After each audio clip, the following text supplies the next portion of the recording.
Imagine coming home after a long day, only to find that your neighbor's car is sitting in your driveway. Again, you've asked them nicely, you've tried to be polite, but they just don't seem to care.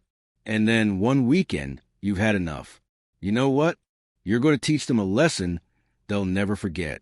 If you've ever been disrespected by someone who refuses to listen, smash that like button, subscribe, and get ready for a revenge story that'll leave you cheering. This is one you won't want to miss. The story begins with familiar frustration that many of us can relate to, being taken advantage of by someone who doesn't respect boundaries.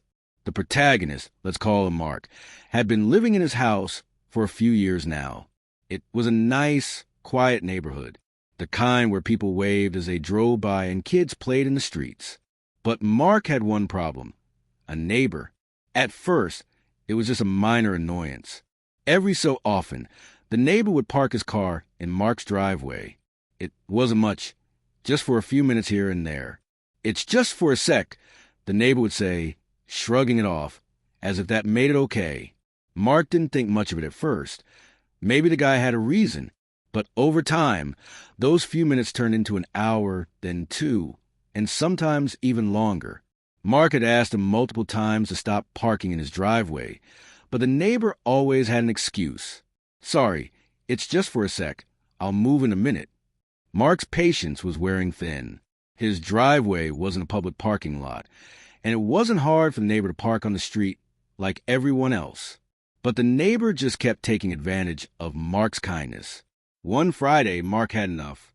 He came home after a long week at work, looking forward to a quiet weekend. But as he pulled into his driveway, there it was again, the neighbor's car, taking up the space he needed.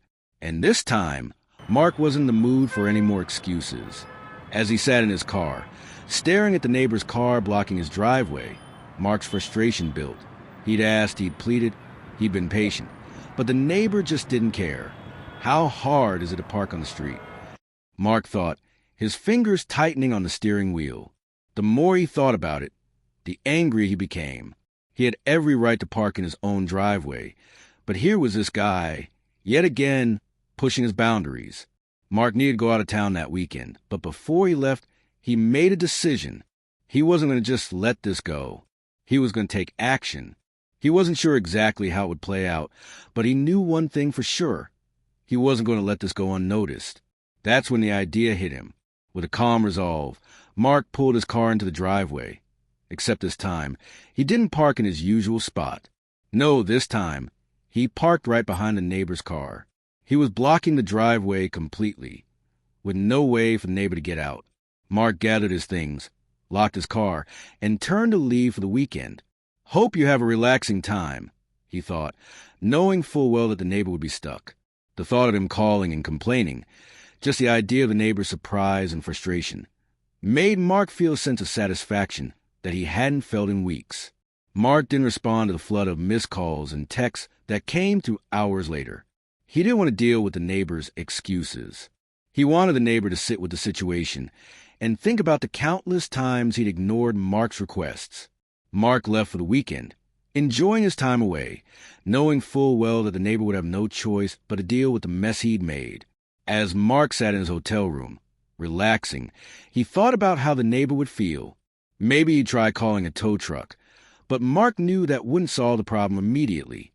The neighbor would be stuck there, waiting for help, frustrated and helpless. Mark imagined his face as he realized that the only thing he could do was wait until Mark returned. When Mark returned home, it was late Sunday evening. He expected to see his neighbor's car parked somewhere else by now. What he didn't expect was the angry text waiting for him. The neighbor's message read, "Dude, what the hell is wrong with you? I've been trying to get out of here all weekend." Mark couldn't help but smile. The neighbor had spent the entire weekend stuck. He'd been forced to think about his behavior, to sit with his frustration, knowing that he couldn't do anything until Mark decided to let him go. Mark didn't respond immediately. He wanted the neighbor to stew on it a little longer, but after a few minutes, he typed back, "Maybe next time you'll park somewhere else." There was no apology, no acknowledgement of the inconvenience he had caused. But that didn't matter. Mark felt a deep, satisfying sense of justice. He had stood up for himself, and it had been worth every second. Sometimes, the best way to teach someone a lesson is by letting them feel the consequences of their actions. Mark's revenge wasn't about anger. It was about showing his neighbor that his behavior had real consequences. In the end, it was a reminder that respect for others is key to living in harmony. If you thought Mark's revenge was sweet, hit that like button and drop a comment below telling us the most satisfying revenge you've ever seen. And don't forget to subscribe for more stories like this, because you never know when the next tale of justice will hit.